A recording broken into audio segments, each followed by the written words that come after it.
Hey everybody, thank you for joining us for our second roundtable talk with the team from Heart to Hand. And just to tell you a little bit about what Heart to Hand is and what we do, we are a 501c3 community-based public health organization. We're located in Largo, Maryland, and we provide support and services to those living with HIV/AIDS as well as other STIs. We are the leading provider of free services to individuals living with sexually transmitted infections in the DMV. And we offer services such as psychosocial support groups, STI testing, HIV testing. We now offer at-home STI testing, HIV testing, and Hep C testing, and many more services. So thank you for joining us today. And today we're going to be talking about how conversations or lack thereof about sex in your youth have shaped the way that you see sex, sexuality, sex positivity as an adult. So let's just get on right into it. So the first question that I want to ask y'all today is, what messages did you receive about sex growing up? So that could be from your parents, friends, the media, anything like that. Just what did that look like for you in your youth? Well, in my youth, the biggest thing was don't get pregnant, but nobody said how not to get pregnant. But I know for my generation, and I'm in my 40s, it was really, really preached to us not to get pregnant. And I've always heard the saying for women who do conceive, mama's babies, daddy's maybes. So even that meant no matter your marital status, you may end up as a single parent. So don't get pregnant. For me, I think I came with another generation because my mom always told us that we could have sex with anybody we wanted to have sex with as long as we protect ourselves. So. Well, mine is similar to Shakita's. I grew up Christian as well, and I went to Catholic school, so the things that I learned about sex was just like, it's a sin, and we didn't learn anything about sex. All I knew was the birth video, and then that was it. But yeah. What about you? For me, I think our generation, or I should say when I came up, the thing for us was, I guess you can have sex with who you want to, but don't catch HIV, because it was like a lot behind it. Nobody's gonna want to hang out with you. Nobody don't want to have sex with you after that. So it was like a big thing about catching HIV. So that's pretty much what I guess I would say what I grew up on, like trying not to indulge in sex, but they never said how not to catch HIV except for you get it through sex. So it was kind of confusing. So I guess that's my take on it. Yeah, I think my experience was kind of like a combination of a lot of what you guys said. I also went to Catholic school for high school, so there was a lot of rhetoric around just, practicing abstinence and like not having sex at all.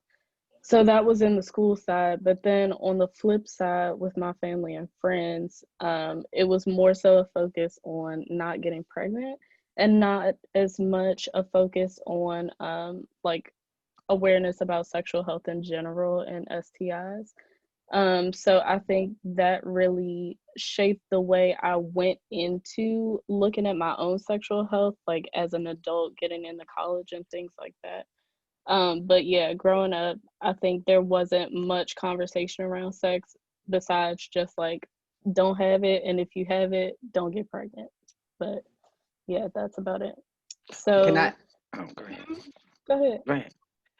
I think that when I was coming up, they never talked about HIV. It was automatically AIDS. Like That's that was true. all I That's what heard they was were AIDS. saying. Like I never really heard about HIV. It was just like protect yourself before you catch AIDS. I don't even think people really even like I don't think people were educated on it, so it automatically just went to like AIDS. It was never talked about. Okay, well, you have HIV. You know, you could live a healthy life with HIV. It was always you're gonna catch AIDS and Negative. die. Right. That's Yeah, pretty much how they told you. yeah. I definitely feel like I've seen that as well. So I guess with, the messages that you did receive, how did that change the way that you saw safe sex, or how did it affect the way you saw safe sex? So I know for, me, like I said, with a lot of messaging being around not getting pregnant, that's how I went into my adulthood, seeing, okay, well, I'm having safe sex if, I'm on birth control, or just focusing on not getting pregnant, but just basically was not worried about the whole aspect of, STIs and sexual health from that aspect. So yeah, I want to hear from you guys. How did that really shape the way you came to see sex as an adult? It messed me up totally. Like, honestly, like, it messed me up because I don't know, it messed me up on several occasions, like from maneuvering or going into a young adult, my late teenage years.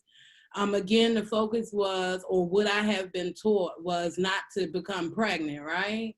Years, centuries later, and I become a mom, and my kid is now 14, and honey, we're educating one another because I'm learning that it changes with the generations. And at the age of 14, like we really having real whole live conversations that you would think that will be taking place with an adult.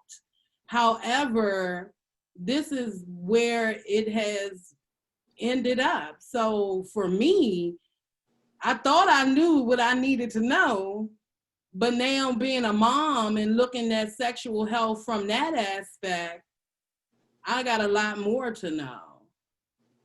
That's my experience. I mean, my experience, I don't know. Like, I think that my mom always just talked about, because my mom was a nurse.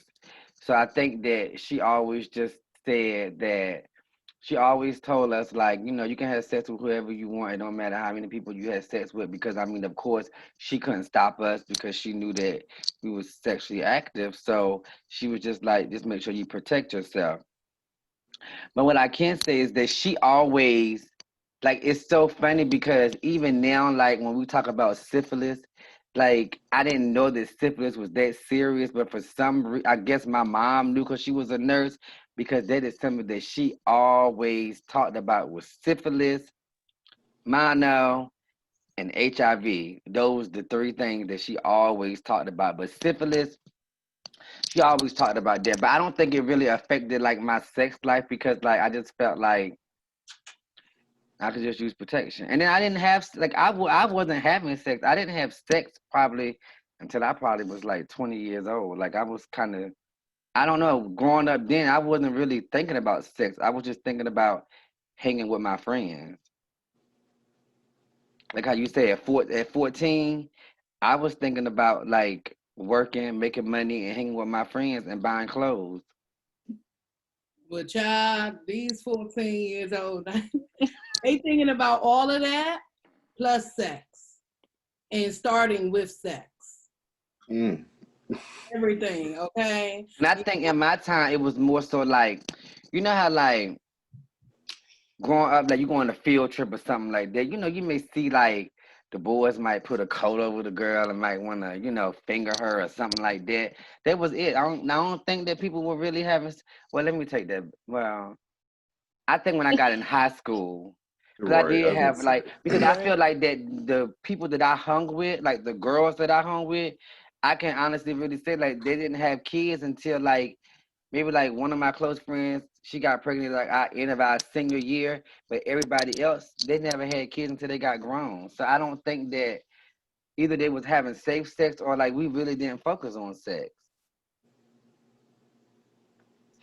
Like how now you see people 13, 14, getting Right. pregnant. I didn't like in my during my time, I didn't see that.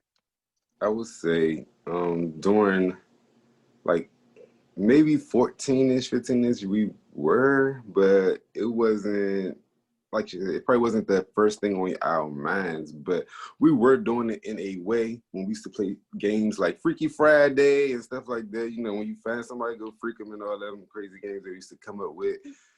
We did stuff like that, I would say maybe in like middle school-ish, coming up to the beginning of high school. But I think that's as far as it went. I don't think nobody was really having sex, but you were doing like sexual things, or we would play stuff like Jerry Springer and have all these little weird games we coming up with and playing outside with each other. But I don't think it was like actual sex, except for one experience I did have with somebody. We was playing mother and father. It was so weird, but it was like she was older than me, so that was kind of one of my first experiences actually doing something with someone. And I was a little, probably like 13 years old or 14 years old. And then I didn't know who to talk to about it or how to talk to somebody about what I did or none of that. So it was kind of different for me because I didn't really have those people that talked to me about sex. I kind of figured it out on my own, just went in there and was blindfolded pretty much. Well, for me, I can say since there was so much restriction around sex, I think that made everyone, well, this is high school, by the way, everyone prone to do it. So I felt definitely the peer pressure to do it. And then once it happened, I realized that everyone was still having those same notions of, oh, I think everyone is doing it, so I guess I have to do it.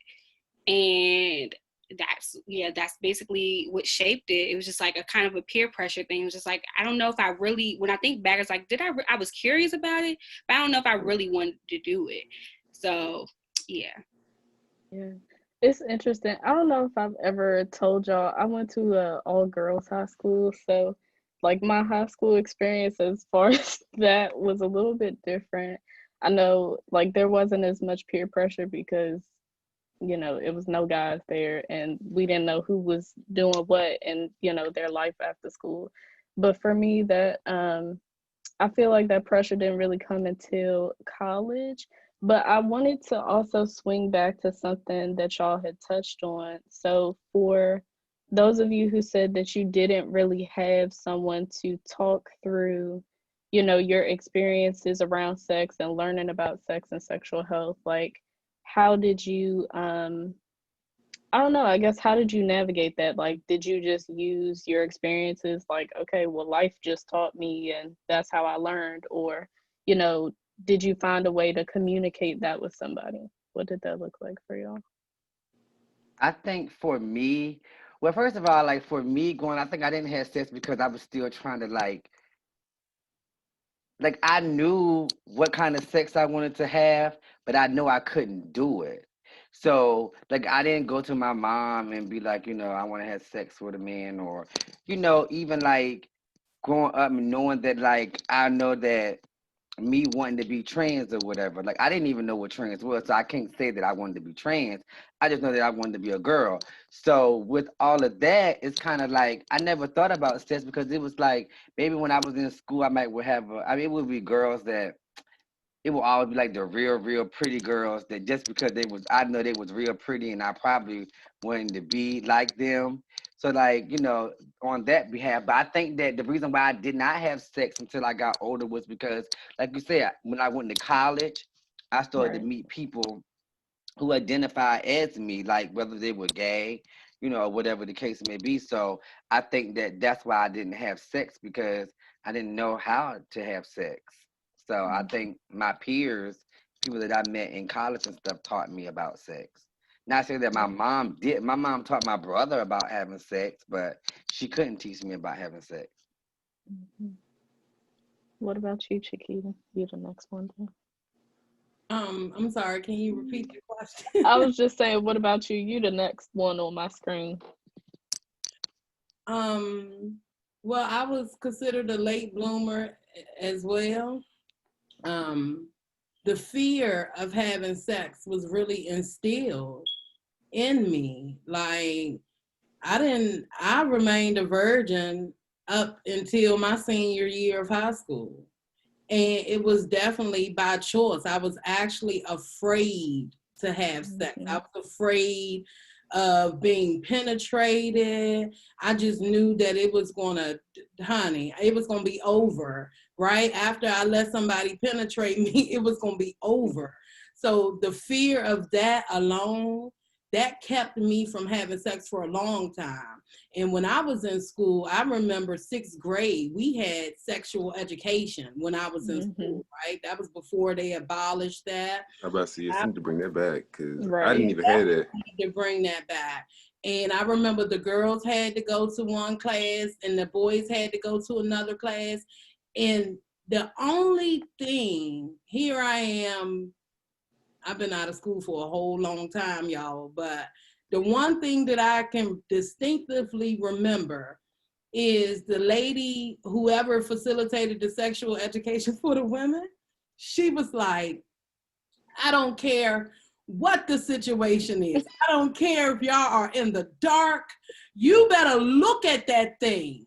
You need to look at that thing and see if it has bumps or any tears and blisters. She was adamant. I mean, she stressed that. And here I am. Okay, elementary school was like 30 years ago for me. So here I am 30 years later, and I lie to you not. Anytime I think about sex, I think about you better look at that thing because you got to look at it, right? And so, of course, she was referring to the penis, and back then, they wasn't really big on the jargon, right? But we knew what that thing meant, right? And she was serious. Look at that thing.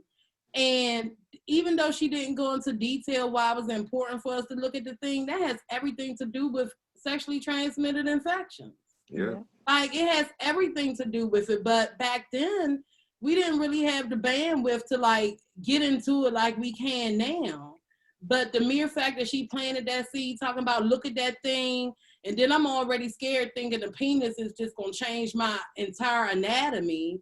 So for me, sex was like, I'm going to go play basketball with the dudes because we can have fun. I could be a tomboy and I don't have to worry about somebody trying to get into my box, right? So sex wasn't a big thing to me. And I had boyfriends and I was like, I'm not giving you, sex because that's what you want. And all my boyfriends was cool with it. And I still got gifts and everything. So, I guess I was one of the lucky ones. I didn't let people like boss me around or because I got a boyfriend then we got to have sex. No, you better do what you've been doing or go back to that ex-girlfriend who was giving you her stuff because I'm not ready to give up my stuff. Yeah. I hope my son take after me. No, that part, like I said, I never really had nobody to have that conversation, but I guess once I started to indulge more in things and be curious about and what I wanted and what I wanted, how I felt like I wanted to feel or whatnot.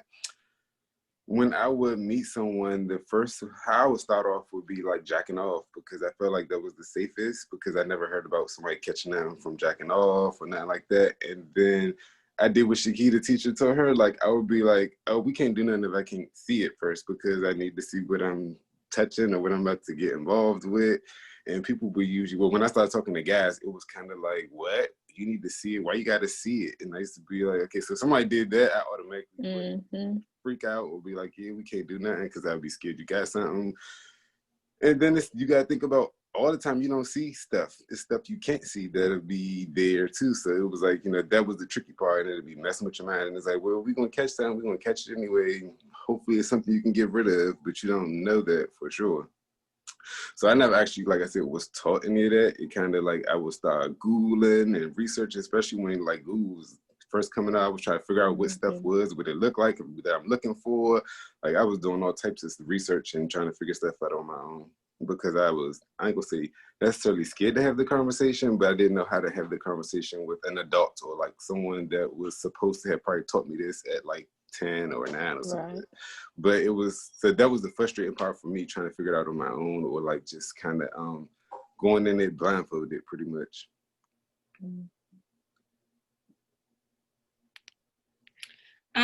I can say for me, I was the only child, so my mom was also a nurse, but it was also that fear instilled in me not to have sex. So the conversations were just like, you better not be doing it, even though I was.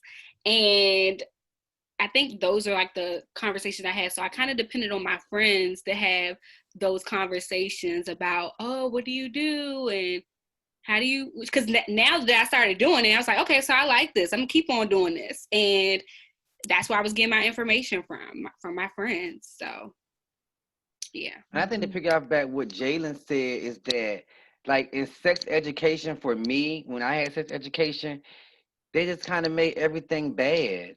They Yeah. showed you all the bad things about Yep. sex. Like when they would show you those pictures of those when it was called STDs, then they would show you pictures of the STDs and stuff. And it's Mm-hmm. kind of like, it make you not want to have sex. They never really told you. I think that going like in sex education for me, it was always just abstinence. They never told you, like, you never really like kind of like push the fact of if you have sex, make sure you protect yourself. Here's how to It be was safe. always Right. abstinence, and then they would show you all these Mm-hmm. bad pictures of all these STDs. Yeah, I agree with that. I know when they didn't call it sex ed, it was just health um, Mm-hmm. in high school. And I will never forget, they showed us a picture, or I think it was a picture, but it was like the whole like blue waffle thing. And like I that know image I do is remember that. Yes, they did. burned in my mind forever. Like I totally agree with you, Kanai. That's like, I don't know. I think those kind of like fear tactics almost. I hate to call it that, but more or less that's what it is. Like that's something that'll just make you not want to have sex at all. But I do remember that class. That was funny. mhm. So it's kind of But like if you it say wasn't bring, much about sex talk in that class either. Like they gave you like that little bit of thing and told you pretty much not to have sex, but it wasn't Yep, really a conversation around it. And it wasn't like, oh, we could ask you exactly. something and you're gonna give us an answer back. It was kind of like, well, this is what it is and that's what it's gonna be. And that's it. let's see, Mhm. for us, we would have health, right? Sex education was only for like 2 weeks. And like you said, they would Right. Wow. separate the boys Right. and the girls. But it's like the whole year you would have health, but you only for 2 weeks you only talked about sex education for like 2 weeks. Right. And you're gonna forget about it Mhm. by the time you leave out of that class. It's because most Yeah, of them they scared you with the pictures and images. You don't even want to look and talk about the stuff no more. exactly. And I agree with what you had said earlier, Latrell, too, that like using the internet to kind of figure things out. So that's actually where I wanted to go with my next question. How has the media overall, like, with the internet and stuff becoming super popular, but then also just like the images and things that you see on TV around sex, like, for example, I know if any of y'all watch Insecure, there Mm-hmm. was some stuff last season that, people were commenting to Issa saying, like, there's sex all the time in this show and like nobody ever uses a condom. Like, what is that about? So, that kind of made me think like, dang, that's actually true. Like you see sex on TV a lot All and the time. nobody is ever using any type of protection. So, between TV media and then also the internet, like how did that affect the way you saw, like did that have any bearing on how you saw safe sex or, the process of sex? Because like I know when people are kids, they, if they don't know anything about sex and don't talk to anyone Nobody. about sex, the TV is probably what they're going to use as their guide to say, oh, well, this is probably how things should be done. And if you're not seeing people protect themselves, you won't go out into the world and be doing Do the the same same. thing. Mm-hmm. So, yeah, I just wanted to know y'all's thoughts on that. I can So, say for me, um, TV kind of, well, I guess the media in general always played it in my mind. I think about Degrassi. And I used to watch Degrassi as a preteen / teenager. And I remember it was some episodes where some of the characters were losing their virginity, and it was on the responsibility of the male partner to have the condoms. So I personally never retrieved any condoms because one, I didn't know where to get them. I didn't want to get caught with them. So I put it on the responsibility of my boyfriend at the time to make sure that they always had them and that we were always using them. But it's just the whole notion that men should have condoms, whereas I should be taking charge, like the last segment we had about taking my own health in charge and having my own things for myself. So, yeah. I kind of felt like that sex was overrated when it comes to like the media period, like TV shows and videos, like music videos. All you see is sex every time you look, even if it's like just the outfits they're wearing. Or what about when you in school and someone makes a comment to a girl like, oh, your butt looks nice in those jeans? Actually, that is sexual harassment, and people used to do this all the time in school, and I used to be like, we never learned about that. You was harassing each other this whole time, and we didn't even know that we was harassing each other. We just letting it go on and go on. But I felt like it was very overrated because like the conversations that they should be having on TV about sex or in media, they don't really have, like how to protect yourself or how to not tread that line of sexual harassment, or because people, when they always say sexual harassment, it always was physical. It never was actually verbal. It would be like, oh, you're sexually harassing if you touch her here, or if you do this to him and do that. And then actually it always was the women can be sexually harassed, but the men couldn't. That's how it always came off. Like, oh, if you touch her butt, that's sexual harassment. But she could touch your butt though, and they'd be like, huh? How does that work? But okay, whatever work. But guys, I guess, don't care about girls touching them, but a girl would care, and it's like it's supposed to be talked about all the way around. That way, everybody can get the information they need, and they can feel like, you know, they're safe. Because if you don't feel safe, it's like, okay, well, I can't touch her, but she could just do what she wants to me, or he could touch me, and you know, that's fine for now, but tomorrow I might not want to play with him, so I could say that he harassed me. And it's like, well, it should work that way all the time. Just keep it so that nobody get confused nowhere. But yeah, it's very overrated to me on TV. Like you said, no condoms are being used. Even in real porn, no condoms are being used. It's just you going out of somebody and somebody else, and sometimes it'd be more than one person in the room. So it's like you definitely need to have a condom on because you don't know what nobody else in this room got. Yeah.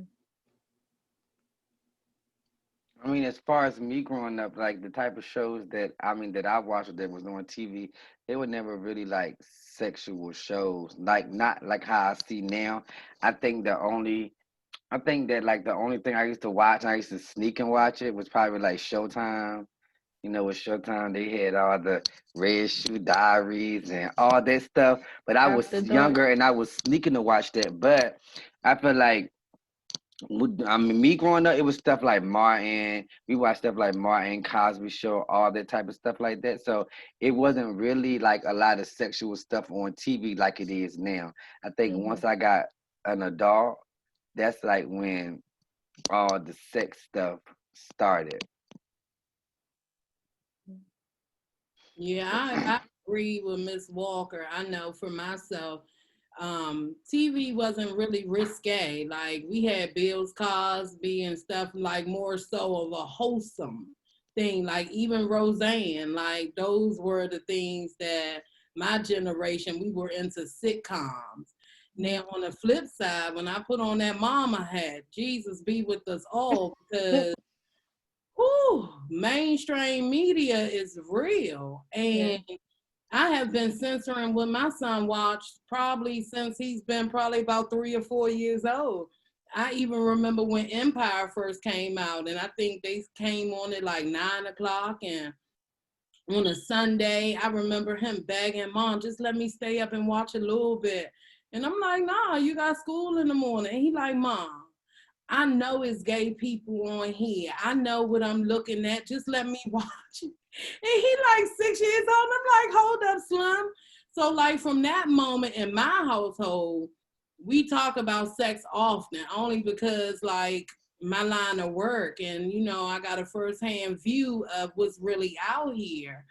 But everybody's mom isn't in public health. You know, my son be like, I liked it better when you just gave people food stamps, because I worked at the state of Maryland for so long, right? He like, all this sex stuff. Can you stop talking to my friends about sex? And I'm like, no. Like, They don't need to come over. I don't know what to tell you, but you're going to know what you need to know to protect yourself, but that's not everybody's reality.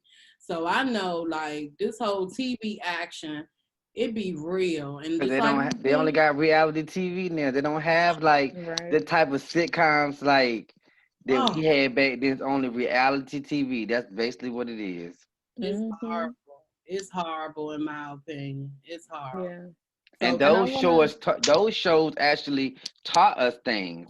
Like even if you Mm-hmm. think about it, even like going, even about sex. Like when you watch Cosby Show, maybe a boy might want to have sex with one of the daughters, but Yeah. you know, like they taught us stuff. Like now, I think kids don't have anything No to like guidance. teach them anything. Like because sometimes they might don't feel comfortable talking to their parents. So it's like now you just see reality TV, love and hip hop. The wretchedness. Yeah. That's Exactly. it. That's all But they I really got. also want to But I also want to say, like, when I think about the shows that I grew up on, like, I keep on wanting to say Brandy, but Moesha Mm-hmm. and 101, you know, the things that are coming out Yes, now that's that my we shit. had back in the day. I feel like sometimes the ideals of that fear base comes from those shows too. Like I remember when Moesha got caught up the stairs in a room with Jeremy, and her father came and snatched her up because she shouldn't have been upstairs. It's like, okay, is that fear base? Like still kind of instilled in programming. And then like Kanaya also said about, you know, there'll be an after dark, and I feel like there's no after dark Mm-hmm. with the media because we have like social media, and then all these shows are now showing all the different types of sex that you can have. And I remember like back in the day it used to be like a BET uncut. That's the only way you could see Right. The after things like dark. Mm-hmm. that. You Yeah. know, it was things were like, you know, there was an after dark effect to almost every channel, Nickelodeon too, Cartoon Mm-hmm. Network. Everybody had And it. then Mm-hmm. now it's like anytime. Yeah. So it's no after dark, it's anytime. But then you Yeah. have the internet.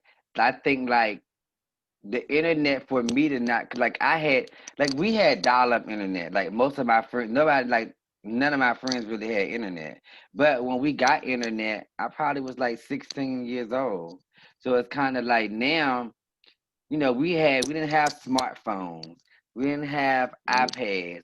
You know, to have a laptop was like a privilege. Yes, I was about to say So that Mm-hmm. now too. it's kind of like it's a must, or you got to have a laptop, or you got to have an The iPad. newest phone or something. Right. But Right. back then it was, and then the internet wasn't popular. Like, and then I think that Mm-hmm. there was no social media.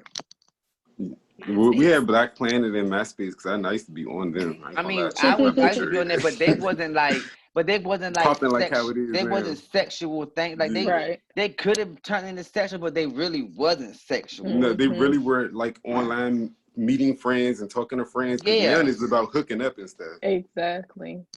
Exactly. MySpace was all about coding to Yes, it me. was all about fixing your page, making your page look good. Mm-hmm. And that kept you busy because you want to fix your page up. So you weren't thinking Hmm. about like no sex or nothing else. You want your page to look good, look better than the next person's page. So Like but Yeah. you be now like, how you you get get it. that music on there? Now you go on Instagram, Right. even Facebook. It's everywhere. It really is. That's what I was gonna say. I think like with TV and stuff, I think things have changed. Like Jalen has said, the after dark or the uncut stuff is just weaved right into regular Regular programming shows. these days. But on the internet, I feel like now, even when I was young, the internet was still like, New. still new, still up and Hmm. coming. But, as a kid, like I know I had, there was a time when I was, caught searching some stuff, trying to like figure out Hmm. what's what. But now I think the internet is really just a free for all. Like things are just everywhere and so accessible. And Yes.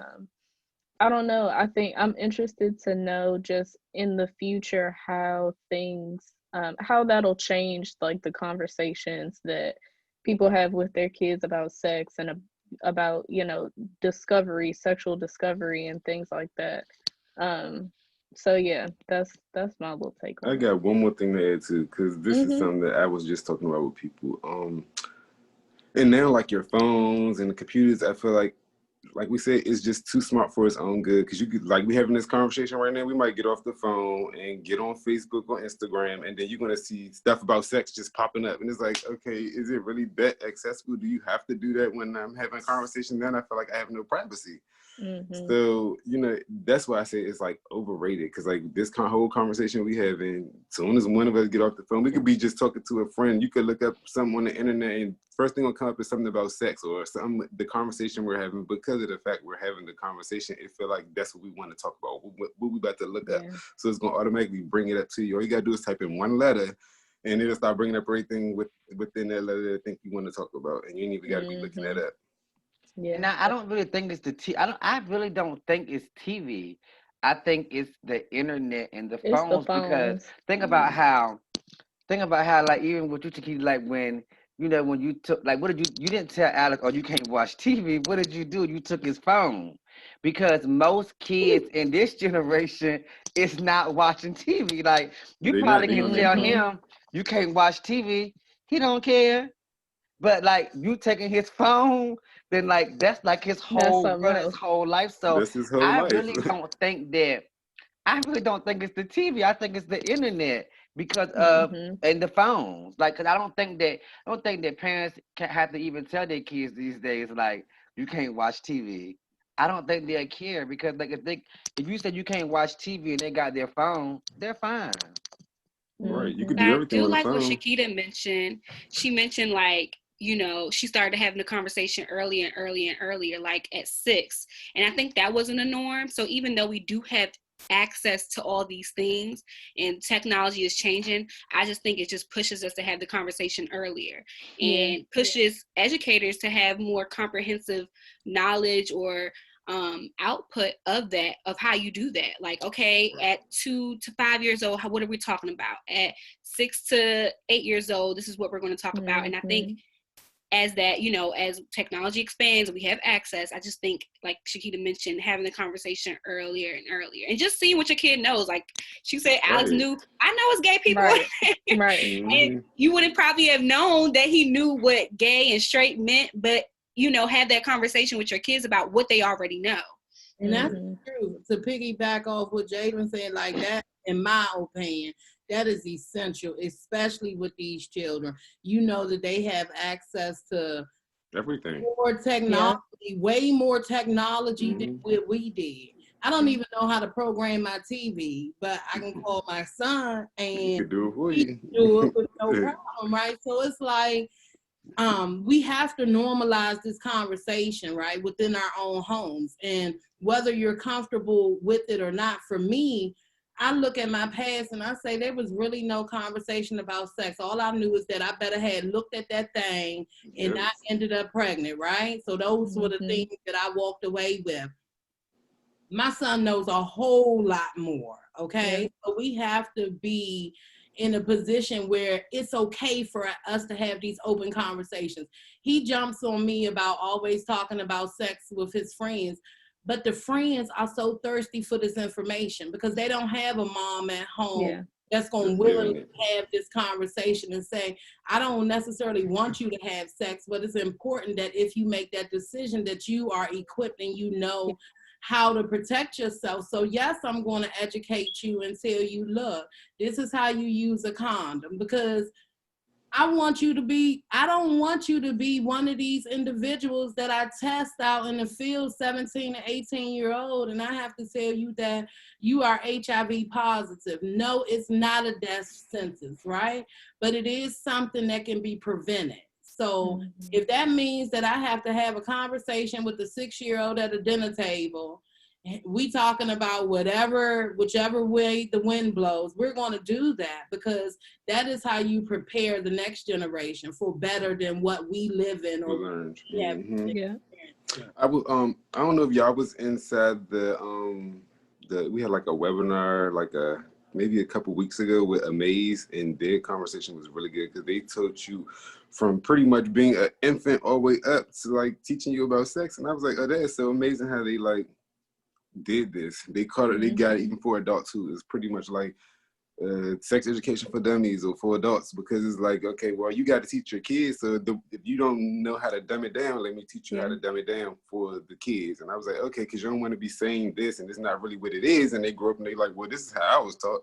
You want to keep them informed and teach them what you know, so that you can learn from like all the way up. I believe it was like 2 years old. They said that's when they could start really like learning and grasping stuff, all the way to 5. Then it's like a 5 to a 10 and a 10 on up to middle school people and then high school people. But it was a really great, conversation. And they got like actual videos of you scared to tell your own kids about it, that your kids could just click on and learn by themselves. Right. And we got to be honest, like we are all derived from sex, right? It does not matter who you identify as, what type of sex you have. Somebody had sex to procreate. That's the bottom line. So we have to really understand that it's natural. It's part of the life cycle. But because yesteryear was so gung-ho on, practice abstinence until you're married and don't get pregnant and look at that thing. All of this different notions, right, that just promoted fear. We got to wake up and we got to be realistic about what the conversation is about. It's sex. Hey, young man, as your mother, you don't want to hear that me and your father had sex. However, that is the reality of it. Me and your dad, once upon a time, had sex. And then next thing you know, here comes a baby little boy, right? But guess what? If your parents would have had protected sex, then a baby boy wouldn't have come. So it's like, even in those simple, what we think are simple conversations, it's a way to dummy it down. Even if you feel in a certain type of way, if your pregnancy was unplanned, or even if you was, a little thotty, or whatever the situation is, we have to be honest about what that looks like, because you should want better for the next generation. So you got to be like, hey, listen here. It happened, but guess what?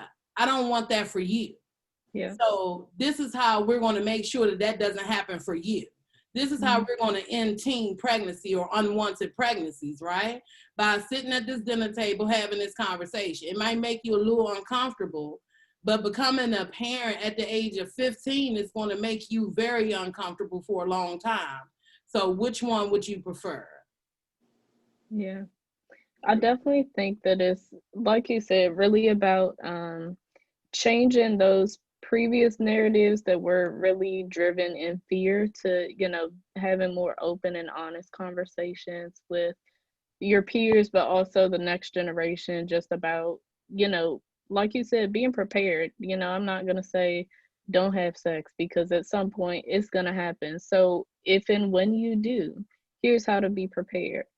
So I think I have 2 more questions. So this one question we've kind of touched on, but just wanted to officially ask, with the fear stuff in mind, how have you been able to let that go and embrace sex positivity as an adult?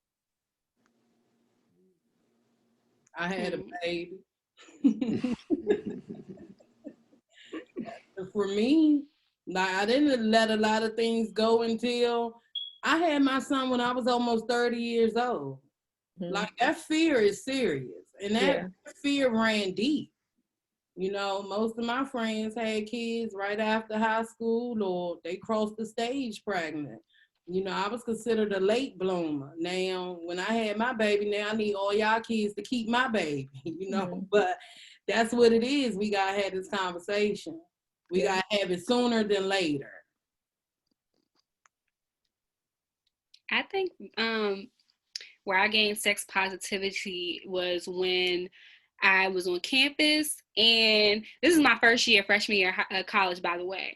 And there was the public health, it was the Durham County Health Department, and they were doing a testing event. And I saw somebody that I knew that was in the same organization as me, and she was out there advocating. And I think all the notions that I had surrounding sex at that time, I was just like, well, if I'm doing it, I got to get tested. But I also was still kind of had that fear-based, like, oh, I can't have nobody see me in here. They're going to think I'm thotting or whatever. And once I saw that, it's okay to be concerned with your health, and it's okay to, be proactive from somebody that was around my age, from the same place that I'm from. When I saw that, I was like, okay, cool. You know, I'm going to be my best sex positive and best self safely as I can. And from then on, I was always kind of active within, I guess, promoting safe sex amongst my friends, and then also within myself. So, yeah. I would say that I became more sex positive when I knew what type of sex I wanted and how I wanted it or how I liked it. So I had to know how to express it or tell people what I liked. So I became more comfortable with what I like and how to tell people what I like, because that's the only way they're going to know that I like it. I don't want to be doing something I don't like it or I feel uncomfortable doing it, because then I'm the one who feel weird at the end of the day. You're going to be keep going and living your happy life, and, oh, well, I got to get what I want out of it. I don't care if he did or not. But me, I knew what I wanted. So I was like, well, this is what I want. So when I meet people, I just would be like, well, I don't mind if you want to have sex. Of course, we can have sex, but this is what I do, and this is what I like. If you're not into this, then we probably won't be able to do nothing, because I'm not probably down for nothing else.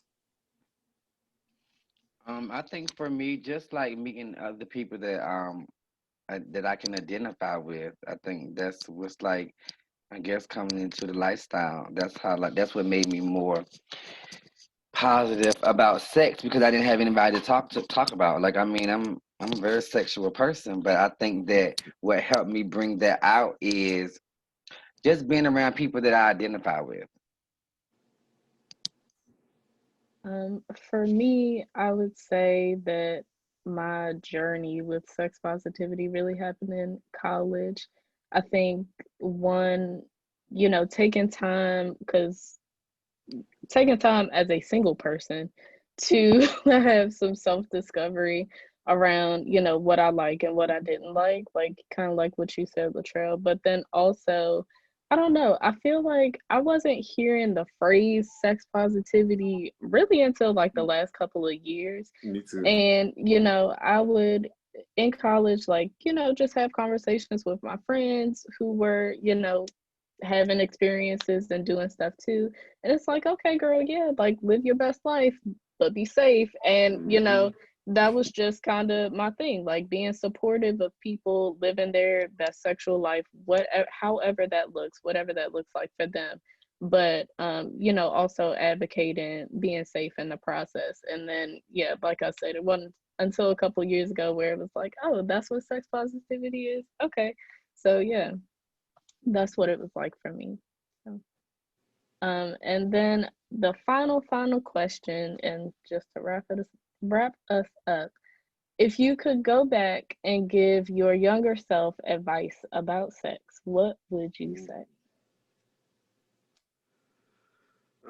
For me, I would probably say educate myself more, ask more questions. I would probably tell myself that, because I didn't really ask questions. I just kind of, like I said, just started trying to figure it out on my own, because I was scared to ask, because I didn't know how they was going to look at me or what they was going to say. And then I didn't really know what kind of sex I liked at first. So I didn't really ask questions until it came to actually doing something with someone. I started asking them people things, like, because I'm sure they experienced more than me. I was like, well, I like the older people. So I was like, they probably know more about it, and they could tell me more than me asking like a sibling or my mom or dad or somebody, and me feeling like I'm being shunned, or like, so I just kind of felt like maybe I should have asked my parents more questions, or my siblings, because that's who probably could have gave it to me straight, instead of me giving someone else the power, really, because like these people, they could have told me anything, and then I would have probably been like, okay, well, I can experience and see what it's like. But I kind of went in blindsided. So I felt like the parents and the family members is the people I probably should have asked questions to first. Yeah. Anybody else? I Okay, go. piggyback, like Little Trail was saying. I think for me, I really don't even know, because even when I would have the conversations with my girlfriends, they were all sexually active. So it was more so of them sharing their experiences with me. I was still scared off the, you better look at that thing in the straight. I probably, in all actuality, now, I would probably tell myself to educate yourself more and have more sex for me. but that's my journey, right? Mm-hmm. Because I've been married and divorced, and I ain't hitting on nothing. Like, and when I say what I mean that, like, I'm very inexperienced, and there's nothing wrong with that, because you don't necessarily have to be like Vanessa Del Rio or anything like that, right? But I found as I'm aging that it's a lot. I haven't even scratched the surface yet as it relates to sex. And I'm so grateful for my team, because often when we were coming into the office, I would rely on my team I would have questions regarding sex. And I could rely on my team, and we would have these open conversations, just like the one we're recording now, specifically about sex or certain sex acts. So always try to find, even if in your immediate circle you can't find, like an advocate or accountability partner or something like that, try to find it close, something easily accessible for you, because it's definitely plays a huge part, and it can really help you make the best decisions as it relates to your sexual health. That's what I've found anyway. For me, I kind of agree with Chiquita. Like, I wish I probably would have been more sexually open at a younger age. And that's about it. I can go, Jalen. It's fine. Yeah. I think for me, what I would tell my younger self is to just really embrace self-discovery and continue to ask questions, continue to try to learn. Don't let what the grown-ups are telling you about, being scared, don't let that fool you, because they somewhere having sex too. So just learn how to be prepared, learn how to be safe, and yeah, just live your best life, but live it safely. So And I would say, very different from what everyone else said, but I would tell myself to wait until you're ready. Don't try to catch up to what you think other people are doing. And then, kind of what you said, Sydney, about self-discovery. Discover your own pleasure first before expecting someone to give you that. yeah. So, Well, that's all the questions that I had for today. I really enjoyed having this discussion with you all, and I hope that everybody who watches this can really get something out of it. So, thank you all for being here today. And any final things that y'all want to wrap up with? I don't have anything to say. I think it was a great conversation. Thank you for allowing me to be a part of it. Yeah, thank you. All right. Well, we will see you next week.